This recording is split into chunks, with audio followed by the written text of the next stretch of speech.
ছোটবেলায় স্কুলের মামার দোকান থেকে তেঁতুলের গুলটি না কিনলে যেন দিনটাই অসম্পূর্ণ লাগতো। আজ সেই টক ঝাল মিষ্টি ছোটবেলার স্বাদটা ঘরেই বানিয়ে ফেলবো। প্রথমে পাকা তেঁতুল নিয়ে তাতে পানি দিয়ে 10 থেকে 15 মিনিট ভিজিয়ে রাখবো যেন নরম হয়ে যায়। এদিকে একটি প্যানে শুকনো মরিচ হালকা ভেজে নিব। তারপর যোগ করব আস্ত জিরা, ধনিয়া, মৌরি, পাঁচফোড়ন, এলাচ, দারচিনি ও গোলমরিচ। সব মশলা হালকা ভেজে ঠান্ডা করে আধা ভাঙা করে গুঁড়ো করে নিব। এবার তেঁতুলের রস আলাদা করে ভালোভাবে মথে নিব। এরপর হাঁড়িতে দেব, তার সাথে দেব আখের গুড়। মিডিয়াম আঁচে রেখে অনবরত নাড়তে থাকবো। এরপর দিব শুকনা মরিচের গুঁড়া, লবণ, বিট লবণ ও তৈরি করা মশলা। আরো কিছুক্ষণ নেড়ে মিশিয়ে নিব। সরিষার তেল মাখানো হাতে বল আকারে গড়ে নিব। সবশেষে চিনি ও মশলার মিশ্রণে বলগুলো কোট করব।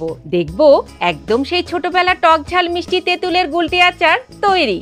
পুরো ভিডিওটি দেখতে চলে আসুন আমাদের recipe channel life on a প্লেটে।